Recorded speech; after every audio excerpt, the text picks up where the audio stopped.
기도하노라 라는 제목으로 함께 말씀 나누기 원합니다.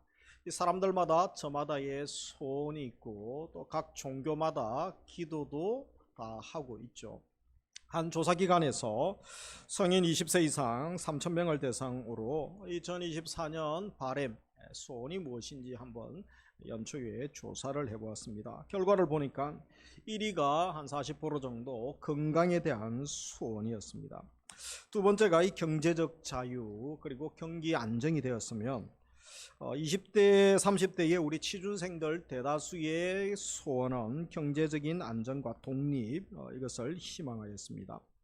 그리고 이 평범한 삶 그리고 행복, 목표 달성, 내 집 마련, 또 여가 생활 이런 것들이 여행 또 그들의 소원 리스트입니다. 30대 직장인들의 소원은 승진이고 40대 또 직장인들은 이제 재테크 잘하는 것 그런 또 소원들도 있었습니다. 나의 소원은 무엇입니까? 우리 그리스도인들의 기도 제목이 있죠. 그래서 한 기독교 조사기관에서 1165명을 대상으로 왜 기도하십니까? 기도하는 이유, 기도 제목을 한번 설문조사를 한 적이 있습니다. 그 중에 한 20% 정도 348명이 복받고 소원 성취하기 위해서 기도합니다. 그리고 13% 정도가 250명이 마음의 괴로움을 씻기 위해서, 그리고 한 10% 정도가 윤리적 바른 삶을 살기 위해서, 그리고 한 1% 정도는 또 병을 고치기 위해서 기타 소원들이 있었습니다. 이 기도 제목을 조사하면서 느끼는 것은 하나님의 영광과 나라를 위한 기도보다는 나의 소원 성취 기도 제목이 주류를 이루고 있는 것을 보게 됩니다. 현대인들의 주 관심사가 무엇입니까? 그들의 소원 대부분 취업하는 것, 진급하는 것, 또 좋은 집 사고, 경제적인 좀 풍요를 누리고 건강한 것, 그리고 좀 여가 생활도 좀 잘할 수 있었으면, 여행도 좀 많이 다녀올 수 있었으면, 이런 것들이 현대인들 종교와 관계없이 그들의 소원이라고 할 수 있을 것입니다. 그런데 나의 소원과 또 그들의 소원이 믿지 않는 자들과 같다면 무언가 우리가 한번 생각을 해볼 부분이 있을 것입니다. 그래서 오늘은 우리의 기도가 어떠한 기도가 되어야 하는가 본문을 통하여 함께 말씀을 나누고자 합니다. 우리가 계속해서 바울이 감옥에서 편지를 보내고 있습니다. 빌립보서는 바울이 선교 여행하다가 이제 방해를 받죠. 몸이 메인 몸이 되어서 더 이상 전도 선교를 할 수 없는 상황이 됩니다. 그러나 그를 방해할 수 없는 것이 있습니다. 몸은 메어도 감옥에서 방해할 수 없는 것. 그의 기도는 그 누구도 어떠한 시간, 장소에 있다 할지라도 방해할 수는 없었던 것입니다. 사람들에게 강력한 영향력을 행사할 수 있는 것이 무엇이라고 생각합니까? 어떤 분들은 높은 자리에 있으면 권력이 있으면 되죠. 어떤 분들은 돈이 많으면 되죠. 부자면 되지 않겠습니까? 돈으로 안 되는 게 있겠습니까? 아니면 든든한 후원자, 스폰서가 있으면 되지 않겠습니까? 그런 생각을 할 수 있습니다. 그러나 하나님의 사람들에게 가장 강력한 영향력을 행사하는 것, 그것은 기도하는 일인 줄 믿으시기 바랍니다. 그래서 오늘 본문을 통하여 수준 높은 기도의 비결을 보게 되어집니다. 9절에 바울이 내가 기도하노라로 시작하고 있는 거죠. 그래서 이 바울의 전도 여행은 투옥으로 방해를 받지만 그의 기도는 방해받지 않는 것입니다. 지난주 말씀처럼 예수 그리스도의 심장으로 너무 빌립보 교인들을 사랑하고 사모한다라는 말까지 했던 바울이 할 수 있는 것은 무엇입니까? 기도의 심장을 가진 사람이 할 수 있는 것, 예수 그리스도의 심장을 가진 사람이 할 수 있는 것은 무릎 꿇고 기도할 수 있는 거죠. 불같이 또 사랑할 수 있는 것입니다. 그래서 그가 지금 빌립보 교인들을 위하여 기도하고 있죠. 중보 기도하고 있습니다. 형제를 사랑하고 자녀를 사랑하고 가족을 사랑하고 사랑방 전도에 우리 동역자들을 사랑하고 누군가 태신자를 사랑한다면 우리가 그를 위하여 마음이 열리게 되죠. 그리고 사랑과 관심을 쏟아붓게 됩니다. 무엇부터 시작합니까? 기도하는 것부터 시작합니다. 하나님 복을 주세요, 은혜를 주세요. 우리가 당연히 기도할 수 있는 것입니다. 형제가 잘 되기를 원하고 형제가 더 큰 은혜 받기를 원합니다. 그리고 멋지게 또 믿음의 전성기를 이루며 신앙생활 잘하고 다 함께 아름다운 가정 공동체를 이루고 행복하게 살기를 원합니다. 우리 이번에 4월달부터 남성사랑방부터 먼저 신방을 하죠. 그래서 가정사업장에 또 방문하고 축복합니다. 기도하고 축복할 때에 주님의 영광이 임하고 또 복받은 기도받은 사람들 또 주의 종들이 가서 기도하기 때문에 더 큰 은혜를 받아야 되지 않겠습니까? 신방받는 가정, 기업, 사업장 또 사랑방마다 하나님의 영광과 복을 부어주시기를 주의 이름으로 축복합니다. 이 사모하면서 기도를 받으시기 또 신방을 받으시기 원합니다. 오늘 본문에서는 9절부터 11절에 바울이 7가지 기도를 하고 있습니다. 이것이 우리 가정 또 우리 사역 현장의 기도 제목이 될 수 있는 것입니다. 첫 번째 기도가 무엇입니까? 사랑이 점점 더 풍성해지게 하소서. 9절이죠. 그리고 10절에서는 두 번째로 지극히 선한 것을 분별하게 하소서. 세 번째는 진실하게 하시고 그리고 네 번째 허물 없는 삶을 살게 하소서. 다섯 번째는 그리스도의 날까지 이르게 하소서. 여섯 번째는 의의 열매가 11절에 가득하게 하시고 마지막으로 하나님의 영광과 찬송이 되게 하소서. 그래서 이것이 바울이 빌립보 교인들만을 향한 기도가 아니라 우리가 우리 자녀들, 우리 가정 또 우리 사랑하는 이들을 향한 기도가 될 수 있기를 또 그 기도를 배울 수 있기를 주님의 이름으로 축복합니다. 오늘은 이 7가지를 종합해서 3가지 단락으로 함께 말씀을 나누고자 합니다. 우리 9절 같이 읽겠습니다. 내가 기도하노라 너희 사랑을 지식과 모든 총명으로 점점 더 풍성하게 하사. 그래서 첫 번째로 사랑을 점점 더 풍성하게 하소서. 이것이 바울의 강력한 기도였던 것이죠. 바울이 빌립보 교우들의 풍성한 사랑이 점점 더 풍성해지도록 깊어지도록 기도합니다. 9절에 나오는 이 사랑은 무엇입니까? 이미 빌립보 교인들이 가지고 있는 사랑이죠. 하나님 사랑입니다.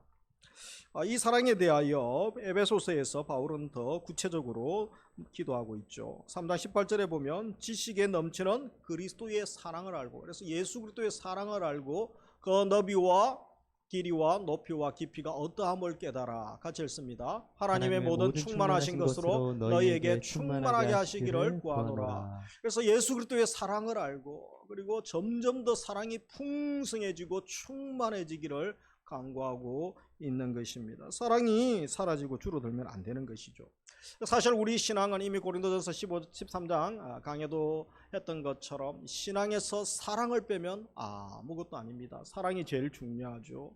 그리고 사랑이 기본이 되고 모든 것이 사랑의 원리로 전도하고 사랑하고 은사를 또 사용해야 된다라고 말씀을 드렸습니다. 우리 하나님은 사랑의 하나님이시죠. 하나님은 사랑이기 때문에 마땅히 우리도 사랑이어야 하는 거죠. 그래서 사랑을 제쳐놓고 다른 신앙 이야기할 수 있습니까? 그럴 수 없는 것입니다. 이것을 잘 아는 바울이 사랑하는 빌립보 교우들을 위하여 계속 하나님 사랑, 하나님 아는 것에서 하나님 사랑에서 자라가고 더 풍성해지기를 기도하고 있는 것입니다. 그래서 이 구절에 나오는 이 사랑의 특징들을 보면 첫째로 사랑은 정체된 것이 아니죠. 사랑은 자라는데 계속 풍성하게 자라가는 것을 봅니다. 그래서 이 사랑이 어디까지 자라야 되는지 2가지를 말하고 있죠. 하나는 지식 안에서 자라가는 거죠. 단순한 책만 읽어서 세상적 지식이 많아지는 것이 아니라 이것은 영적 지식이죠. 바로 에피그노시스라는 단어를 사용하면서 체험된, 내가 경험한 신지식을 말하는 것입니다. 이 지식에 대하여 다음에 2장에서 강의할 때 1절부터 13절에서 말하고 있죠. 예수 그리스도에 대하여 아는 것이죠. 종의 영체를 가지고 이 땅에 오신 주님에 대하여 깊이 알고 그분과 교제하는 것, 이것이 진정한 참된 지식임을 말합니다. 그래서 주님을 알면 그 사랑을 배우게 되고 그 사랑이 넘쳐나게 되고 우리도 사랑의 유통자, 사랑의 전달자로 살아갈 수가 있는 것입니다. 우리가 사랑이 자라가야 되는 거죠. 지식 안에서, 참 지식 안에서 자라가고 또 한 가지는 어디서 자라갑니까? 총명이죠. 총명. 모든 총명, 통찰력 안에서 자라간다라고 말합니다. 그래서 이 총명이라는 거, 우리 자녀들을 위하여 지혜, 총명을 위하여 우리가 기도하죠.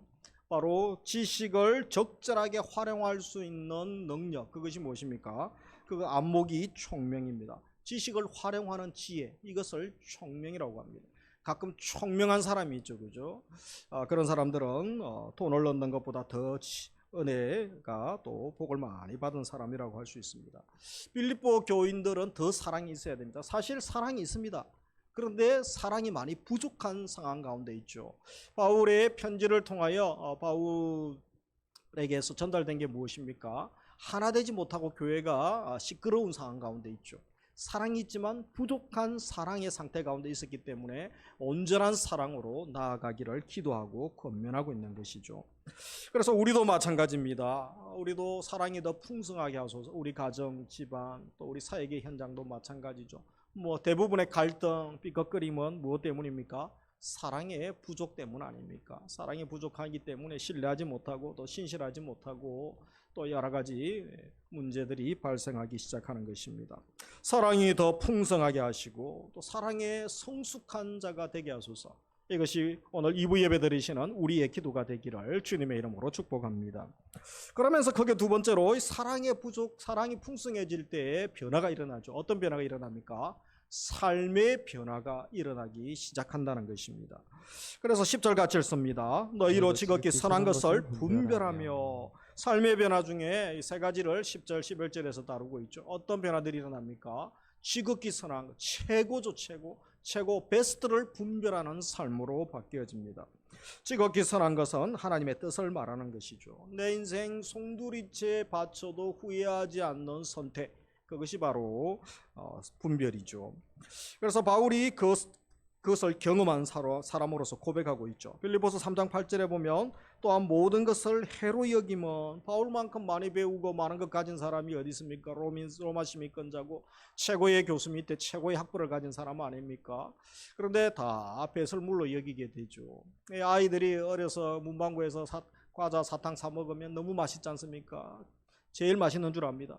그러나 성인에 대해 호텔에 갔더니 몇십만 원짜리 뷔페를 먹습니다. 이렇게 맛있는 고기하고 음식, 간식들이 있는 줄 모르죠. 차원이 다른 삶을 보지 않습니까? 영적인 세계도 그런 것입니다. 바울이 그 맛을 본 것이죠. 내 주 그리스도 예수를 아는 지식이 가장 고상하기 때문이라. 같이 읽습니다. 내가 그를 위하여 모든 것을 잃어버리고 배설물로 여김은 그리스도를 얻고. 그래서 세상 것이 더 이상 가치가 없는 것이죠. 더 소중하고 차원이 다른 가치의 기쁨을 경험했기 때문이죠. 예수 그리스도를 아는 지식이 가장 고상함을 알게 되었습니다. 그래서 바울이 왜 이 말을 지금 빌립보 교인들에게 자기 간증을 하고 있습니까? 그것은 무엇입니까? 바로 빌립보 교인들은 바울이 고백하고 있는 이 수준의 고백, 이런 삶과는 거리가 있는 모습 가운데 있었기 때문인 것이죠. 주변에 그렇지 않는 사람들이 많고 그런 모습이 많았죠. 사실 빌립보 교회가 특출한 하나님의 뜻을 행하는 교회가 아니었습니다. 그냥 세상의 한 조직, 기관 같은 그런 단체로 전락하고 있는 안타까운 모습을 보게 됩니다. 바울은 빌립보 교회가 세상처럼 일반화되고 세속화되어 가는 것에 대한 우려를 또 표하고 있습니다. 빌립보 교회는 그리스도를 위하여 살고 죽는 이 순교적 교회와는 거리가 있는 교회가 되고 있습니다. 물에 물 탄 듯 좋은 것이 좋다는 식의 교회로 전락하고 있는 것이죠. 그래서 이 바울이 너무 안타까워서 7가지 강력한 기도를 하면서 저들이 회복되기를 원하면서 주님이 원하시는 그런 교회, 그런 성도가 되기를 간절히 기도하고 있는 것입니다. 세상은 말초적인 것을 추구하는데 푹 빠져 있습니다. 그래서 그리스도를 알고 그리스도의 사랑을 경험하는 것에 관심도 없고 무관심하고 무시하는 그런 세상의 모습을 보게 되는 것이죠. 그러므로 우리는 이 시대를 살면서 유혹이 많지만 이 분별력, 예수 그리스도의 사랑, 하나님의 사랑이 들어오면 우리의 삶이 변화되어지는데 이 분별력, 최고의 것을 분별할 수 있는 능력이 생기게 되는 거죠. 그런 능력과 분별력을 사모해야겠습니다. 옳은 것과 그런 것을 분별하는 것이죠. 그래서 선한 것과 악한 것을 분별하고, 건전한 것과 위험한 것들이 얼마나 많습니까?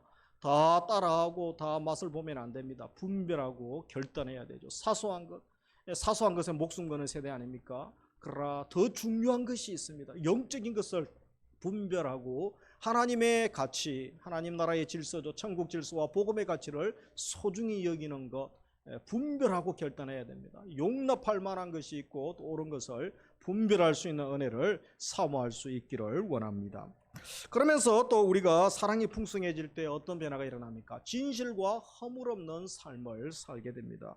우리 10절 중반절 같이 읽습니다. 또 진실하여 허물 없이. 그리스도의 날까지 이르고. 그래서 여기에 보면 진실 허물 없이 그리스도의 날 세 단어가 등장하게 되죠. 이 진실이 무엇입니까?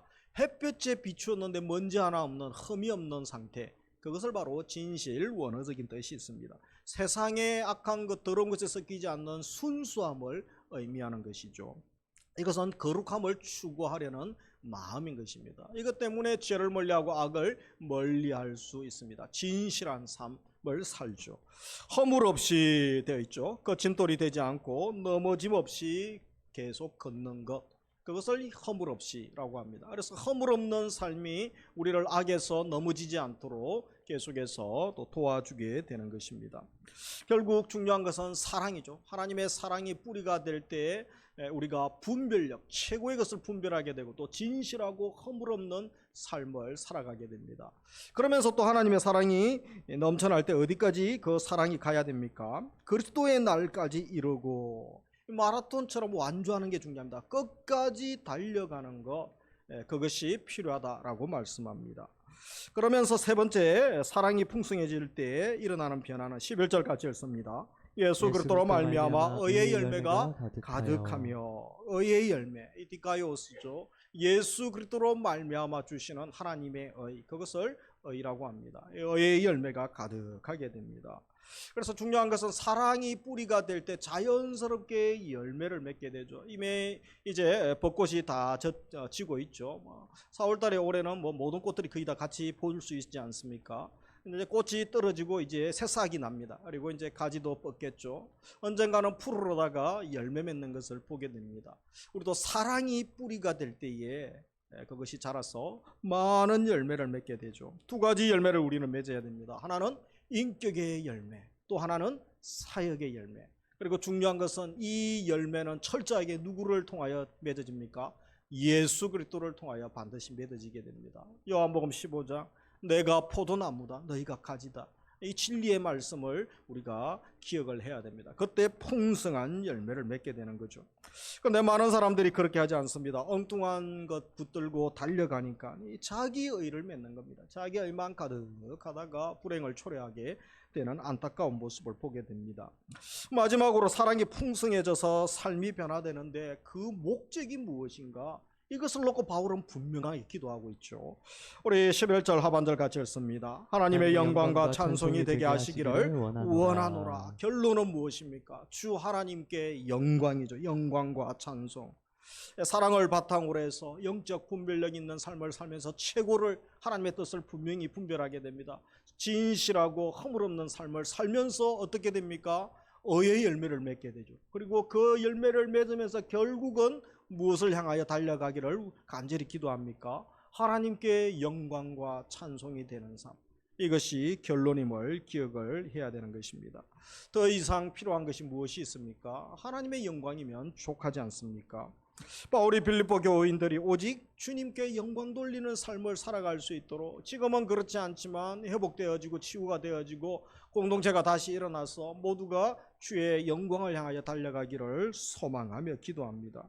주님이 기뻐하지 않는 삶, 주님께 영광 드리지 않는 삶이라면 내가 다른 것은 다 갖추었다 할지라도 하나님이 인정하지 않는 거죠. 그것은 다 헛수고고 무의미하다라는 것을 기억을 해야 됩니다. 내가 왜 삽니까? 왜 하나님이 생명을 덤으로 주셨습니까? 이 덤으로 주신 삶을 살고 있지 않습니까? 그것은 하나님의 나라와 의, 하나님의 영광임을 늘 기억하며 살 수 있기를 원합니다. 그래서 바울이 11절에서 정리를 하죠. 하나님께서 진정으로 원하시는 것 두 가지죠. 하나는 의의 열매가 풍성한 거죠. 그리고 의의 열매가 풍성하여 그 열매로 하나님께 영광 돌리고 기쁨이 되는 삶을 말씀을 하고 있습니다. 우리 예수님도 말씀하셨죠. 요한복음 15장 8절 같이 읽습니다. 너희가 가시를 많이 맺으면 내 아버지께서 영광을 받을 것이요 너희가 내 제자가 되리라. 과실을 많이 맺으면 하나님이 그렇게 기뻐하신다는 것입니다. 내 제자가 되리라. 내가 맺는 것이 아니죠. 주님께 꼭 붙어 있을 때 가능한 것이죠. 그리고 입술로만 하나님 사랑합니다, 찬양합니다. 그것이 무슨 의미가 있습니까? 삶으로 증명하는 것이 중요합니다. 그래서 예수님께서 친히 말씀하셨죠. 마태복음 5장 16절. 이같이 너희 빛이 사람 앞에 비치게 하여 같이 읽습니다. 그들로 너희 착한 행실을 보고 하늘에 계신 너희 아버지께 영광을 돌리게 해라. 그래서 하나님께 바로 기뻐하시는 삶, 너희의 착한 행실이죠. 그것을 통하여 불신자들도 믿지 않는 자들도 가족들도 함께 더불어 정말 하나님 살아계시구나, 당신을 변화시킨 하나님이라면 정말 살아계신 하나님이시구나 찬양하고 함께 기뻐하며 영광 가운데 나아가라고 말씀하시는 것입니다. 우리는 우리의 모든 삶으로 열매를 맺고 또 모든 영역에서 항상 열매 맺는 삶, 그리고 하나님께 영광 돌리는 삶을 사모하시고 또 기도하시고 한 주간 그렇게 살아갈 수 있는 은혜를 주시기를 주님의 이름으로 축복합니다. 그래서 이 바울이 7가지 기도를 통하여 얼마나 빌립보 교인들을 사모하는지, 우리 자녀들을 향하여 7가지 기도를, 강력한 기도를 하시기 바랍니다. 우리 사랑하는 태신자, 또 사랑방 전도에 만나는 분들, 또 오랫동안 함께 신앙생활 하지 못하는 분들 계시죠. 간절히 기도하시고 축복해 주시기 바랍니다. 기도에 능력이 있습니다. 기도는 아무나 할 수 있는 것이 아닙니다. 하나님 자녀만이 하나님 아버지께 기도할 수 있는 특권이 있습니다. 여러분, 엄청난 특권, 그죠? 이번에 22대 총선 보시지 않습니까? 국회의원 되려고 목숨 걸고 4년을 준비하고, 어떤 분은 제가 3번 떨어졌어요. 그러면 몇 번, 그죠? 뭐 3번 더 떨어진 분도 계시죠. 뭐 평생을 올인하는 분들이 있지 않습니까? 180까지 혜택이 주어진다고 합니다. 국회의원이 되면. 그거 하나 되려고 그렇게 모든 것을 쏟지 않습니까?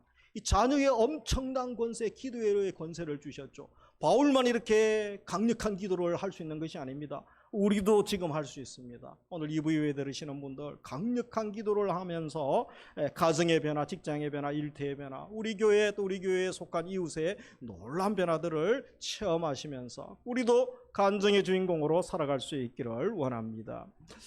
몇 사람들을, 또 기도의 사람들의 모범을 따르기 원합니다. 그래서 교향곡의 아버지라고 불리는 하이든이라는 분이 있습니다. 이분이 세계에서 나온 역사적으로 가장 훌륭한 작곡가 중에 또 한 명이라고 합니다. 천지창조곡도 또 작곡하기도 하고. 근데 이분이 이런 진실한 고백을 했습니다. 나의 예술성과 열정은 기도 골방의 기도에서 나왔습니다. 이분이 기도하는 사람이었던 것이죠. 우리가 기도의 사람 사무엘의 기도는 너무나 잘 알죠. 같이 읽습니다. 나는 너희를 위하여 기도하기를 쉬는 죄를 여호와 앞에서 결탄코 범하지 아니하고. 기도를 쉬는 것을 뭐라고 생각합니까? 죄라고 합니다. 사무엘은. 그래서 내가 결탄코 기도 쉬지 않겠다고 민족을 위한 기도를 계속 행하는 것을 봅니다. 부모로서 자녀에게 할 수 있는 것, 가장 강력한, 자녀에게 각인시킬 수 있는 게 무엇입니까? 재산 100억 정도 주면 자녀들은 좋아할까요? 돈 많이 주면 자녀를 망칠 수가 있습니다. 여러분, 가장 강력한 영향력을 행사할 수 있는 것, 부모가 눈물로 기도하는 것인 줄 믿으시기 바랍니다. 부모가 베개에 눈물이 가득한 모습을 자녀들이 한 번은 보아야 돼요. 한 번도 우리 아버지 어머니는 기도하는 모습을, 죄송합니다, 기도하는 꼴을 본 적이 없어요. 이렇게 하면 안 되는 줄 알아야 됩니다. 정말 기도가 강력한 것이죠. 1517년 마르틴 루트가 교황 세력과 절대 권력과 맞서서 힘겨운 종교개혁을 감행하게 되죠. 그러나 그가 많이 힘들죠. 그러나 이겨낼 수 있었던 것, 기도의 능력을 믿었기 때문입니다. 하루에 2시간씩 기도하고 중요할수록 그가 3시간씩 기도했던 사람이었습니다. 미국 백화점 왕으로 불리우는 위너 메이커, 그가 사업이 부도났습니다. 그러나 다시 일어날 수 있었던 비결, 무릎 꿇음에서 시작되었다라고 고백을 합니다. 러시아의 문호 톨스토이, 나는 기도할 때 힘을 얻었지만 기도하지 않을 때 힘이 사라지는 경험을 했습니다. 이 고백을 합니다. 전 세계 300만 어린이에게 음식을 공급하는 월드 비전, 한 사람의 기도로 시작하죠. 밥 치어스라는 기도하는 한 사람으로부터 시작되었습니다. 수천 명의 고아를 먹였던 고아의 아버지 조지 뮬러, 5만 번 이상 기도 응답을 받았죠. 그는 기도하는 사람이었습니다. 그의 기도로 아이들을 먹여 살릴 때 후원받은 것만 해도 150만 파운드가 된다고 합니다. 지금 금액으로는 한 수십억 정도 또 후원을 받아서 이 고아들을 먹여 살렸던 거죠. 하나님이 먹여 살리게 하신 것이죠. 영국의 그리스도인들을 가장 박해하고 가장 무서웠던 여왕이 있죠. 피해 여왕 메리. 그녀의 말 중에 나는 바로 스코틀랜드의 존 낙스가 제일 두려웠다. 사람들이 또 기독교인들이 그녀를 제일 무서워하죠. 그러나 그의 두려움은 낙서였습니다. 존 낙서의 기도는 100만 대군의 기도보다 군대보다 더 강하다라고 낙서의 기도를 두려워했던 것입니다. 모세가 손을 들면 아말렉 전투에서 하나님이 승리로 인도해 주셨던 것을 압니다. 에스더가 죽으면 죽으리라 금식하며 왕 앞에 갔을 때에 유대인의 몰살 계획 가운데서 유대인과 그녀를 하나님이 건져 주십니다. 느헤미야 한 사람이 기도하니 무너진 성벽이 재건되죠. 에스라가 기도하니 영적 민족 재건 운동이 일어나기 시작합니다. 엘리야가 무릎 꿇고 기도합니다. 3년 반 동안 오지 않던 비가 하나님의 약속에 의해서 조그마한 한 주먹의 구름으로 말미암아 하나님이 비를 내리죠. 생명의 비, 은혜 비가 내려서 저들이 살아나는 것을 보게 되어집니다. 아브라함이 기도할 때에 유황불이 내려서 소돔과 고모라가 멸망하죠. 그러나 조카 롯의 가정을 구원해 주시는 것을 기억합니다. 기도의 사람 화이트와 맥컬리 선교사가 두 여인이 같이 무릎 꿇고 기도하기 시작할 때에 원산의 대붕운동이 일어나고 그 이후에 평양 대붕운동에 또 기폭제로 하나님이 그들의 기도와 눈물을 사용하셨던 것을 보게 됩니다. 이제 누구 차례입니까? 바로 우리 차례. 내가 이렇게 기도할 수 있습니다. 우리 사람들에게, 가족들에게 가장 강력한, 집안 부모 형제 어르신들에게 가장 강력한 영향력을 행사할 수 있는 것 무엇이라고요? 돈 100억 주는 것이 아닙니다. 기도하는 것인 줄 믿으시기 바랍니다. 옆에 분과 인사하겠습니다. 기도보다 강력한 무기는 없습니다. 기도보다 강력한 무기는 없습니다. 우리가 더욱 기도의 삶을 살기 원합니다. 그래서 우리 어머님들 기도합시다. 어머님들 이제 기도회도 만들었죠. 그리고 중보기도 팀에서 기도 응답을 합니다. 기도 제목을 제출합니다. 여러분 로비에 있는 파란 카드에다가 많이 제출하십시오.